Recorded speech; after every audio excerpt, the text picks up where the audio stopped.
Hello മക്കളെ, welcome back to Xylem learning. Faisal sir ആണ് മക്കളെ. നമ്മുടെ ഏറ്റവും അവസാനത്തെ ജിയോഗ്രഫിയിലെ ചാപ്റ്റർ ആണ് ടുവേർഡ് സസ്റ്റൈനബിലിറ്റി എന്ന് പറയുന്ന സുസ്ഥിരതയിലേക്ക് എന്ന് പറയുന്ന ചാപ്റ്റർ. ഈ ചാപ്റ്ററിന് SSLC എക്സാമിനേഷന് മേ ബി ഏകദേശം ഒരു 7 മുതൽ 10 മാർക്കിന് വരെ ചോദ്യങ്ങൾ ചോദിക്കാൻ സാധ്യതയുണ്ട്. വളരെ ഇമ്പോർട്ടന്റ് ആയിട്ടൊരു ചാപ്റ്ററാണ്. കാരണം ഏറ്റവും കൂടുതൽ മാർക്കിന് ക്വസ്റ്റ്യൻ ചോദിക്കുന്ന ചാപ്റ്റർ ചേഞ്ച് ഇൻ എർത്ത് എന്ന് പറയുന്ന ചാപ്റ്റർ ആയിരിക്കും. അവിടുന്ന് ഒരു 11 മാർക്കിന് വരെ നിങ്ങൾക്ക് ക്വസ്റ്റ്യൻ ചോദിക്കാം. എന്നാൽ അത് കഴിഞ്ഞാൽ സെക്കൻഡ് ആയിട്ട് ഏറ്റവും ഇമ്പോർട്ടന്റ് ആയിട്ട് വരുന്ന ചാപ്റ്റർ ആണ് ടുവേർഡ് സസ്റ്റൈനബിലിറ്റി എന്ന് പറഞ്ഞ സുസ്ഥിരതയിലേക്ക് എന്ന് പറഞ്ഞ ചാപ്റ്റർ. മാത്രമല്ല ഇവിടെ നിന്ന് മേ ബി നിങ്ങൾക്ക് ഒരു essay ക്വസ്റ്റ്യൻ വരെ ചോദിക്കാൻ സാധ്യതയുണ്ട്. സോ അതുകൊണ്ട് മോസ്റ്റ് ഇമ്പോർട്ടന്റ് ആയിട്ടുള്ള ചാപ്റ്റർ ആണ് ഈ ചാപ്റ്റർ എന്ന് പറഞ്ഞാൽ. ഇതിൽ ഏറ്റവും പ്രധാനപ്പെട്ട കാര്യങ്ങളാണ് ഈ ഒരു വീഡിയോയിൽ ഞാൻ മുഴുവനായിട്ട് പറയുന്നത്. നിർബന്ധമായിട്ട് മുഴുവനായിട്ട് കാണുക.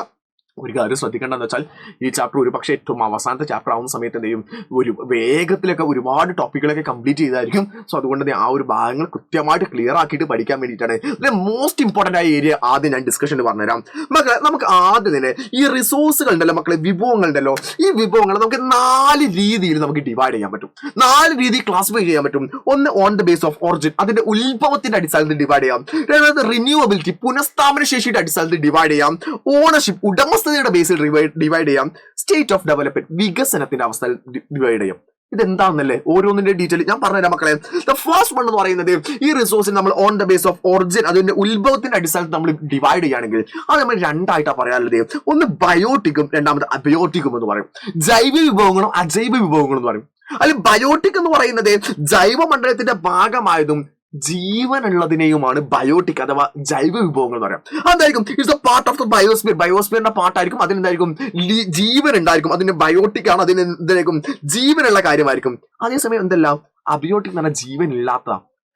രണ്ടിന് ഉദാഹരണങ്ങൾ പറഞ്ഞാൽ മനസ്സിലാവും. ഇപ്പൊ മനുഷ്യൻ എന്ന് പറയുന്നത് ബയോട്ടിക്കിന് എക്സാമ്പിളാണ്. മൃഗങ്ങൾ എന്ന് പറഞ്ഞാൽ ബയോട്ടിക്കിന് എക്സാമ്പിളാണ്. നമ്മളെ ട്രീസ്, പ്ലാന്റ്സ് എന്ന് പറയുന്ന ബയോട്ടിക്കിന് എക്സാമ്പിൾ. അതൊക്കെ ജീവനുള്ളതാണ്, വളരുന്നുണ്ട്, മറ്റു കാര്യങ്ങളെല്ലാം നടക്കുന്നുണ്ട്. അതേസമയം അബയോട്ടിക് റിസോഴ്സ് എന്ന് വെച്ചാൽ അജൈവ വിഭവം എന്ന് പറയുമ്പോൾ ജീവനില്ലാത്ത കല്ല്, മണ്ണ്, വായു, ജലം, water, these all are abiotic ആണ്. സോ ആദ്യം നമ്മൾ 2 ആയിട്ട് അവിടെ ക്ലാസ് ചെയ്തു. അതേസമയം നമ്മൾ ഓൺ ദ ബേസ് ഓഫ് റിന്യൂവബിലിറ്റി, അതിന്റെ പുനഃസ്ഥാപന ശേഷിയുടെ ബേസിൽ നമുക്ക് വേണമെങ്കിൽ വീണ്ടും 2 ആയിട്ട് ഡിവൈഡ് ചെയ്യാം. അത് ഏതൊക്കെയാണ്? റിന്യൂവബിൾ റിസോഴ്സും നോൺ റിന്യൂവബിൾ റിസോഴ്സും.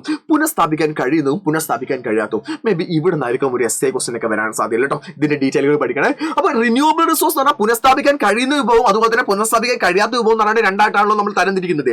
റിന്യൂവബിൾ എന്ന് പറഞ്ഞ സമയത്ത് എന്താണ്, അത് നമുക്ക് എന്ത് ചെയ്യാൻ പറ്റും, യൂസ് ചെയ്തു എന്ന് കരുതിയിട്ട് ഉപയോഗിച്ചു എന്നത് അത് എക്സോസ്റ്റഡ് ആയിട്ട് പോകില്ല, അത് ഇല്ലാതാവില്ല.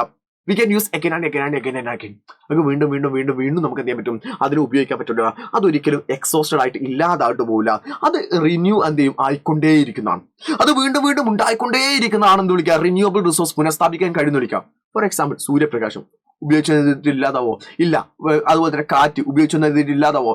ജലം, തിരമാല, these all are the examples. അതേസമയം നോൺ റിന്യൂവബിൾ റിസോഴ്സ് എന്ന് പറഞ്ഞാൽ പുനഃസ്ഥാപിക്കാൻ കഴിയാത്തെന്ന് പറഞ്ഞാൽ അങ്ങനെയല്ല. അത് ഈ വി ആർ കൺസ്യൂമിങ്, നമ്മൾ അത് ഒരു പ്രാവശ്യം ഉപയോഗിച്ചാൽ it should be recreated to take millions of years. അത് വീണ്ടും ഉണ്ടാവാൻ എത്ര സമയം എടുക്കാറോ? millions of years എന്ന് വെച്ചാൽ ദശലക്ഷക്കണക്കിന് വർഷങ്ങൾ കൊണ്ട് മാത്രമാണ് അത് വീണ്ടും ഉണ്ടാവുള്ളൂ. ഉണ്ടാവില്ല എന്ന് ഒരിക്കലും പറഞ്ഞാൽ തെറ്റാ. അത് വീണ്ടും ഉണ്ടാവും. It should be taken the millions of years എന്ന് പറയാം. ഉദാഹരണം പറയാം, കോൾ, കൽക്കരിയില് അത് നമ്മൾ ഉപയോഗിച്ചാൽ അത് പിന്നീട് ഉണ്ടാവണമെങ്കിൽ നമ്മളുടെ ഈ ജന്മത്തിൽ നമുക്ക് കാണാൻ പറ്റില്ല. ഒരുപാട് കാലങ്ങൾക്ക് ശേഷം ഉണ്ടാവുള്ളൂ. Petrol, crude oil, gold, these all are the example for the non renewable resource പറയാം. അപ്പൊ അതിന്റെ ഡീറ്റെയിൽഡ് ആയിട്ടുള്ള ഒരു സ്ലൈഡ് ഞാൻ ഇവിടെ തന്നിട്ടുണ്ട്. മക്കൾ എന്തായാലും ജസ്റ്റ് നോക്കിയാൽ മതി. ഞാൻ ഈ പറഞ്ഞ കാര്യങ്ങൾ തന്നെയാണ് അവിടെ വരുന്നത്. എന്നാ അടുത്ത on the base of ownership, എന്ത് ചെയ്യുന്നു, നമ്മൾ ഓണർഷിപ്പിന്റെ ബേസ് ചെയ്തിട്ട് നമ്മൾ വിഭവങ്ങൾ തരംതിരിക്കുകയാണ്. അത് ഒന്നാമത്തെ വ്യക്തിഗത വിഭവങ്ങൾ എന്ന് പറയുന്ന personal resource own by the individual, ഒരാളുടെ. എന്റെ കാർ, എന്റെ വീട് എന്ന് പറയുന്നതാണ് ഓൺഡ് എന്ന് പറയാം. രണ്ടാമത്തെ കമ്മ്യൂണിറ്റി എന്ന് പറയുന്ന സമയത്ത് എന്താണ്, ഇറ്റ് ഈസ് ആക്സസിബിൾ. നമ്മുടെ സമൂഹ വിഭവങ്ങൾ എന്ന് പറയുന്ന സമയത്ത് സമൂഹത്തിലെ എല്ലാ അംഗങ്ങൾക്കും കിട്ടുന്ന സാധനമാണ്. ഉദാഹരണം, പൊതു കളിസ്ഥലം ഉണ്ട് വിചാരിക്കാം. ഒരു ഗ്രൗണ്ട് ഉണ്ട്, അല്ലെങ്കിൽ എന്താണ് ഒരു ഗാർഡൻ ഉണ്ട്, അല്ലെങ്കിൽ നമ്മുടെ ശ്മശാനമുണ്ട്. ഇതെല്ലാം തന്നെ നമുക്ക് എന്ത് വിളിക്കാം, സമൂഹ വിഭവങ്ങളാണ്. അതേസമയം ദേശീയ വിഭവങ്ങൾ എന്ന് പറഞ്ഞ സമയത്ത് എന്താണ് നമുക്ക് നാഷണൽ എന്ന് പറഞ്ഞ സമയത്ത് it's own by a nation, ഒരു കൺട്രിയുടെ, ഒരു രാജ്യത്തിൻ്റെതാണ് നമുക്ക് എന്ത് പറ്റുക, നാഷണൽ എന്ന് പറഞ്ഞ സമയത്ത് പറയാൻ പറ്റുക. ഉദാഹരണത്തിന് മിനറൽസ് ഡെപ്പോസിറ്റ് ആവാം, ഫോറസ്റ്റ് ആവാം. ഇതൊക്കെ നമുക്ക് ഏതിലാണ് പറയാൻ പറ്റുക, നാഷണലിൽ പറയാൻ പറ്റുന്ന. അതേസമയം ഇന്റർനാഷണൽ എന്ന് പറഞ്ഞ സമയത്ത് ഒരു രാജ്യത്തിന്റെ അല്ല, എന്നാൽ എല്ലാ രാജ്യങ്ങളുടെയും ഭാഗമായിട്ട് വരുന്ന ഇന്റർനാഷണൽ വാട്ടർ ബോഡീസ് ഒക്കെ ഇല്ലേ, അന്താരാഷ്ട്ര കടൽ ഭാഗമൊക്കെ ഉള്ളത്, അതൊക്കെ അന്തർദേശീയ വിഭവങ്ങളാണ്. അപ്പൊ അവിടെയും 4 ആയിട്ട് തരംതിരിക്കാം. എന്നാൽ ഏറ്റവും അവസാനത്തെ കാറ്റഗറൈസ് ആണ് on the base of development. അത് എന്ത് ചെയ്യുന്നു, നമ്മുടെ വികസന നിലയുടെ അടിസ്ഥാനത്തിൽ എന്ന് പറയാം. അത് രണ്ടെണ്ണമാണുള്ളത്. Potential റിസോഴ്സും developed റിസോഴ്സും. സാധ്യതയുള്ള വിഭവങ്ങളും വികസിത വിഭവങ്ങളും എന്ന് പറയും. അതിൽ പൊട്ടൻഷ്യൽ എന്ന് പറഞ്ഞാൽ അതാണ് found in a region but not fully used. സാധ്യത അവിടെ ഉണ്ട് നമുക്കറിയാം, പക്ഷെ മുഴുവനായിട്ട് നമുക്ക് ഉപയോഗിക്കാൻ പറ്റിയിട്ടില്ല. ഉദാഹരണം പറഞ്ഞിട്ട് KGF അറിയില്ല നിങ്ങൾക്ക്? KGF എന്ന് പറഞ്ഞാൽ കോളാർ ഗോൾഡ് ഫീൽഡ് ഉണ്ടല്ലോ, അവിടുന്ന് ആദ്യം സ്വർണം നമ്മൾ എടുത്തായിരുന്നു. ഇപ്പോഴും സ്വർണം എടുക്കാനുള്ള സ്വർണം അവിടെയുണ്ട്, പക്ഷെ നമുക്ക് എന്തില്ല, ഇത് മുഴുവനായിട്ട് നമ്മൾ എടുത്തിട്ടില്ല. അതാണ് can be developed in the future. May be ഫ്യൂച്ചറിൽ നമ്മൾ എടുക്കാം. ഇപ്പൊ അതിനുള്ള സൗകര്യങ്ങളോ ടെക്നോളജികളോ മറ്റൊന്നും ഇല്ലാത്തത് കൊണ്ടാണ് നമ്മൾ എന്ത് ചെയ്യാത്തത്, യൂസ് ചെയ്യാത്തത്. അപ്പൊ അത് അവിടെ ഉണ്ടെന്ന് നമുക്കറിയാം, പക്ഷെ നമ്മൾ യൂസ് ചെയ്യാത്തതാണ്. അതേസമയം ഡെവലപ്ഡ് എന്ന് പറയാതെ അതല്ല, quantity and quality is known. നമുക്കറിയാം എത്രയുണ്ട്, ഏത് അളവിലുണ്ട് എന്നല്ലേ. ആഡിക്വേറ്റ് ടെക്നോളജി അവൈലബിൾ, അത് എടുക്കാനുള്ള ടെക്നോളജി നമ്മുടെ കയ്യിലുണ്ട്.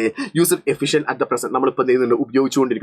ഇപ്പൊ എടുത്തുകൊണ്ടിരിക്കുന്നതിനൊക്കെ എന്തായിരിക്കാം, ഡെവലപ്ഡ് വികസിതമാണെന്ന് വിചാരിക്കാം. അതേസമയം അവിടെ സാധനം ഉണ്ടെന്നറിയാം, അതേസമയം നമുക്ക് നമ്മൾ എടുത്തിട്ടില്ല. ഭാവിയിൽ എടുക്കാൻ സാധ്യതയുള്ളതിന് പൊട്ടൻഷ്യൽ എന്ന് വെച്ചാൽ അതിന് സാധ്യതയുണ്ട്, ഭാവിയിൽ നമുക്ക് എടുക്കാൻ പറ്റുമെന്നുള്ളതാണ്.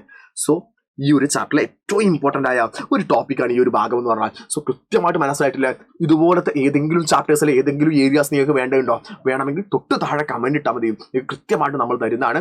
നന്നായിട്ട് മക്കൾ പഠിക്കാം, അടിപൊളിയായിട്ട് പഠിക്കാം. ഒരു കാര്യം കൂടെ മക്കളോട് ഞാൻ സൂചിപ്പിക്കുകയാണ്, നമ്മുടെ അസ്ത്ര ബാച്ചിന്റെ എൻഡ് ഗെയിം ഇപ്പം നമ്മൾ റൺ ചെയ്തുകൊണ്ടിരിക്കുന്നുണ്ട്. ഏറ്റവും അവസാനത്തെ ചാപ്റ്റേഴ്സുകളെല്ലാം നമ്മളിപ്പോൾ എടുക്കുന്നത്, ആദ്യം മുതലുള്ള ചാപ്റ്റേഴ്സുകളെല്ലാം അവിടെ അടിപൊളിയായിട്ട് റൺ ചെയ്തുകൊണ്ടിരിക്കുന്നുണ്ട്. സോ ഇനിയും പഠിക്കാൻ തയ്യാറാണെന്നുണ്ടെങ്കിൽ മക്കൾ നിങ്ങൾക്ക് ഏറ്റവും നല്ല ചൂസ് ചെയ്യാൻ പറ്റുന്ന സാധനമാണ് അസ്ത്ര ബാച്ച് എന്ന് പറയുന്നത്. താഴെ കാണുന്ന ആ ഒരു നമ്പറിൽ വിളിച്ചിട്ട് മക്കൾ എല്ലാവരും ജോയിൻ ചെയ്യാം. നമുക്ക് അവിടെ കാണാം. Tata, bye bye, see you all.